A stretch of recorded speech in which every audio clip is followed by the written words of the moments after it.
observe estas tres imágenes y responda a esta pregunta. ¿Qué ejercicio físico representan estas imágenes en común? O sea, ¿qué tienen en común de acuerdo a la acción que muestran cada imagen? ¿Qué tienen en común de estos tres ejercicios físicos? Responda a esa pregunta. Como puede darse cuenta, las acciones son diferentes y podríamos decir que no hay nada en común, pero sí, si usted observa con más detalle o puede revisar algún video con respecto a estos ejercicios, va a encontrar que estas tres acciones tienen algo en común. Entonces, responde esta pregunta con respecto a eso que tienen en común lo que se muestra en estas tres imágenes. Usted puede reconocer fácilmente esta imagen, ¿no? Parte de la actualidad. Entonces, como lo reconoce y seguramente habrá notado o habrá ido a ver en directo, ¿no? Esta actividad de la construcción del puente sobre el río Nanay. Entonces, de acuerdo a esas observaciones que usted ha hecho de lejos o de cerca, responda a estas dos preguntas. ¿Qué entiende por estática? ¿Qué entiende por equilibrio? La estática se refiere al estudio de las condiciones que deben cumplir las fuerzas para que cierto objeto, sea cual sea, o sea quien sea, se mantenga en equilibrio. Y mantenerse en equilibrio significa dos cosas. Uno, que el objeto no se mueva, esté quieto, o que el objeto se está moviendo, pero con una velocidad constante. Al moverse con una velocidad constante, estamos hablando del MRU, y eso implica que el cuerpo se encuentra en equilibrio. El diagrama del cuerpo libre se refiere a que se debe graficar o se debe mostrar gráficamente la representación de las fuerzas, de las diferentes fuerzas que se presentan en cierta actividad o en cierta situación. Por ejemplo, en esta actividad o situación, ¿qué fuerzas podemos identificar? Porque no se ven, ¿no? Pero podemos identificar, por ejemplo, el peso de esta persona, está colgándose, se está sosteniendo. Entonces el peso de esta persona se grafica con una flecha, toda fuerza o todo vector en este caso, la fuerza es un vector, el vector se representa por medio de flechas, ¿no? Como puede ver acá. Entonces, como el peso es un vector, entonces y el peso se dirige hacia abajo, producto de la gravedad, porque la gravedad lo atrae, entonces el peso físico de esta persona sería un elemento del diagrama del cuerpo libre. Otros elementos del diagrama del cuerpo libre serían la fuerza acá, la fuerza acá. ¿Por qué? Porque como esta persona se está sosteniendo, ¿no? Y el peso hace que su cuerpo vaya hacia abajo. Si él se soltaría, caería. Pero como está sosteniéndose ahí, significa que al sostenerse acá, por ejemplo, está haciendo o está ejerciendo una fuerza hacia abajo, pero no cae porque esta línea o esta cuerda le está sosteniendo en sentido contrario. La tercera ley de Newton. A toda acción hay una reacción. Entonces, como la fuerza es hacia abajo, entonces la fuerza que se genera en este cable es contrario. Por eso va hacia arriba. ¿Y por qué va hacia arriba? Porque esta mano que es un sostén de esta persona se aplica hacia abajo para que se mantenga en esa posición. Lo mismo sucede acá. La fuerza en este lado de la mano ejerce hacia abajo una fuerza de presión. Por lo tanto, en el cable, en esta línea, en esta soga, existe una reacción y esa fuerza de reacción es contrario a la acción, en este caso hacia arriba. Pero ambas son fuerzas,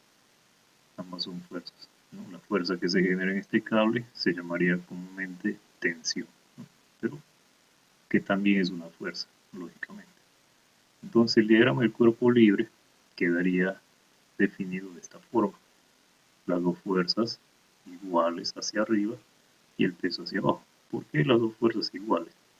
Porque es de esta misma, de la reacción que se presenta de esta misma persona, el cual se encuentra, como se puede notar, en equilibrio. Lo mismo sucede en esta otra imagen, donde hay dos personas que sostienen por medio de una línea cada uno una piñata. Pero entre línea y línea hay un ángulo, ¿no? En este caso, que figura acá 140 grados. Pero ambas personas sostienen a esta piñata por medio de cada una línea. Entonces el diagrama del cuerpo libre sería mostrar las fuerzas que se presentan en este sistema, ¿no?, gráficamente. Y una fuerza es un vector, por lo tanto el vector se representa por medio de flechas. El primero podría ser el peso siempre se va a dirigir hacia abajo por la gravedad, ya que la fórmula del peso es masa por gravedad.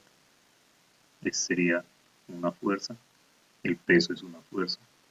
Ahora, producto de este peso, esta persona está sosteniendo esta piñata por medio de esta línea. Si esta persona soltaría esta línea, la piñata sigue hacia abajo. Por lo tanto, en esta línea, en este cordón, en esta soga, existe una tensión. Entonces, como el peso de esta piñata es hacia abajo, entonces la tensión en este cable o la fuerza en este cable es en sentido contrario. A toda acción hay una reacción. Por eso la flecha es en este sentido. Sería una fuerza 2, pero que en realidad en una línea sería una fuerza de tensión, pero es una fuerza al final. Y lo mismo sucede a este otro lado, con esta otra persona. Entonces el diagrama del cuerpo libre sería así. El peso, el F2, la fuerza 2 y la fuerza 1, y el ángulo de 140. Como pueden notar, estos tres vectores o estas tres fuerzas concurren en un mismo punto, coinciden acá, ¿no?, que podría ser en la gráfica este punto. Entonces hay un punto de coincidencia, pero el objetivo es determinar el diagrama del cuerpo libre a partir de esta situación inicial. En esta siguiente imagen, para determinar el diagrama del cuerpo libre, podemos reconocer esta imagen, ya que lo vemos en todas partes de la ciudad. Y después un semáforo, un sistema de sostenimiento de un semáforo, donde esta línea es la línea principal que sostiene al semáforo, y este es una barra de apoyo para que esté a cierta distancia.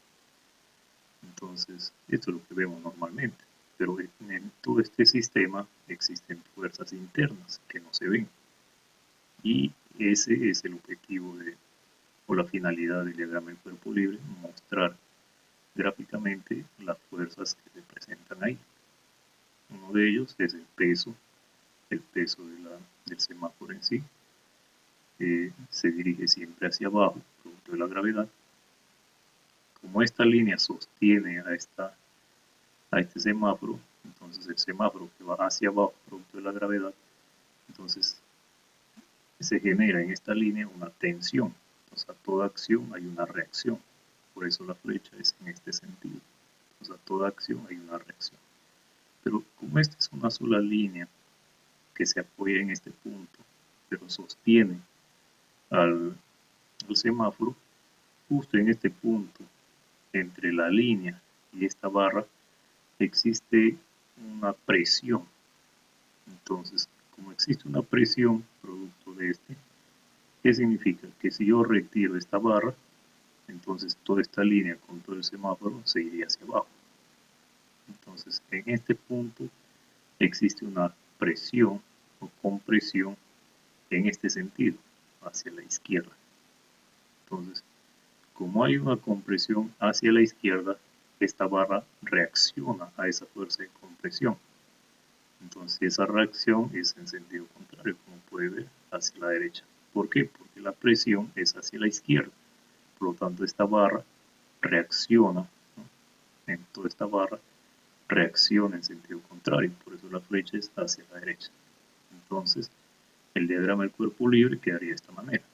Y acá el punto de concurrencia del peso, de la reacción y de la fuerza de tensión, que sería este. También hemos visto en algún momento estas situaciones donde cierto vehículo va por un camino inclinado, que tiene una elevación, y no vemos algunos elementos que generan este movimiento o este desplazamiento.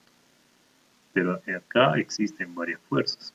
Uno de ellos es la fuerza del auto, del móvil, ¿no? O del motor, que hace que el móvil se pueda mover hacia este sentido, ¿no? Hacia la izquierda. Entonces esta sería la fuerza. El móvil sería como este punto, con la fuerza que hace que este móvil se mueva en este sentido. Luego, el peso siempre es vertical y hacia abajo. Aquí está. El peso siempre es vertical y hacia abajo. Masa por gravedad es el peso. Existe también una fuerza normal. La fuerza normal es el que se genera en esta superficie, es decir, en el piso. Si este piso no tendría la resistencia necesaria, entonces este auto caería. Supongamos que este piso sea de triple A, entonces no soportaría, no resistiría el peso de este vehículo y se rompería. Entonces, como el piso tiene la resistencia adecuada para sostener a este objeto, a este móvil, a este auto, entonces a toda acción que es del peso hay una reacción. Aquí está. Pero esta reacción se le llama fuerza normal, ¿no? Como puede ver. Entonces, el peso, que es directamente hacia abajo, se descompone en dos fuerzas.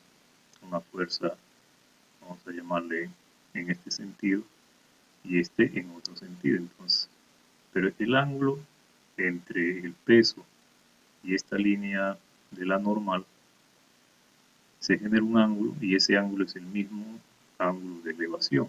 Si el ángulo de elevación es 30 grados, entonces acá será 30. Es el mismo ángulo. Pero este peso se descompone. Acá sería el peso por el seno del ángulo, y acá sería el peso por el coseno del ángulo, porque el ángulo es este. Entonces este sería el diagrama del cuerpo libre sobre esta situación o este momento. Y en este caso, donde hay una pelota o una esfera atrapado o situado entre dos paredes, quiere decir que esta pelota o esta esfera hace contacto con este lado en este punto, se está apoyando, está contactándose. Lo mismo sucede de este lado, la pelota con este lado entra en contacto a partir de este punto. O sea, hay contacto ahí entre la pelota y las paredes. Entonces, ¿cuál sería el diagrama del cuerpo libre? Es parecido al anterior. Entonces, el peso de la esfera o el peso de todo objeto siempre es recto hacia abajo, vertical y hacia abajo. Está. Ahora, como el peso de este objeto, de esta esfera, es hacia abajo y se apoya en estas dos líneas, en estas dos paredes, entonces significa que hace una presión en esta pared y en esta otra. Pero como no se deforma, eso es lo que se ve en la gráfica, entonces el peso que presiona esta pared por este lado, entonces la pared reacciona en sentido contrario. Entonces esta fuerza de la pared sería la reacción de la pared, en este caso RB. Lo mismo sucede por este lado. El peso de la esfera, como coincide acá, entonces el peso es la acción, y la pared, que es el que le sostiene, le soporta, reacciona. En toda acción hay una reacción. Entonces esta sería la reacción de la pared en este lado. Gráficamente hay un punto de coincidencia, ¿no? Vectores concurrentes, donde el peso, la reacción en este punto sería el RA, y la reacción en este punto sería el RB. Entonces, de esta manera quedaría graficado el diagrama del cuerpo libre de esta situación o problema.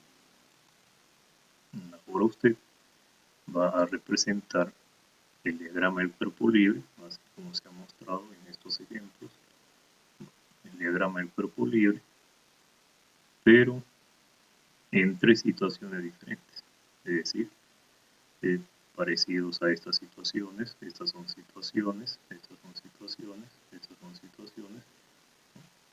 Entonces usted va a escribir o va a representar el diagrama del cuerpo libre en 3 situaciones diferentes, ¿no? Lógicamente no tienen que ser iguales a estas situaciones, sino otras de donde se pueda lograr obtener el diagrama del cuerpo libre. Con respecto a los triángulos notables, lo hemos visto en algunas clases pasadas. Entonces, por ejemplo, nos pide acá completar los lados que faltan en este triángulo notable. Es notable porque acá tenemos el ángulo de 74 que representa a este triángulo. Entonces aquí 74, acá debe ser 16. Entonces, y acá 25K, 24K, 7K. Pero debemos completar. Como pueden notar, frente al ángulo de 74 grados está 360. Entonces, frente al ángulo de 74 está 24K.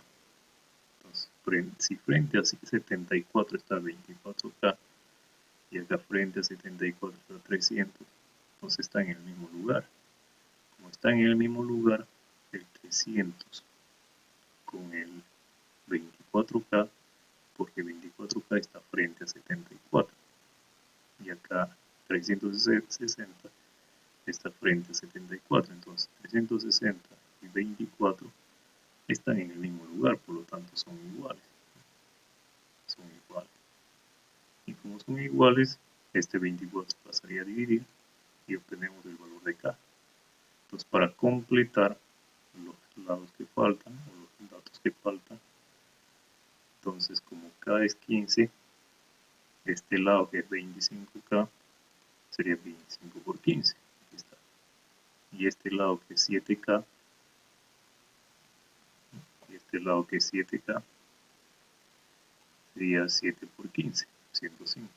Entonces, de esta manera quedaría completo el triángulo notable.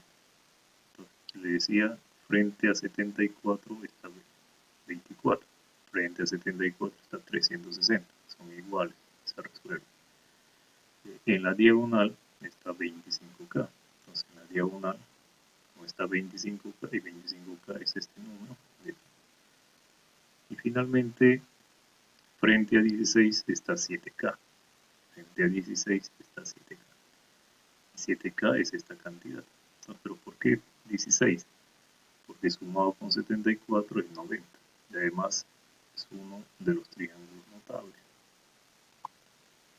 Ahora usted va a completar los datos, los lados de los siguientes triángulos notables. Para eso tiene que guiarse de los datos que se tienen en estos triángulos notables.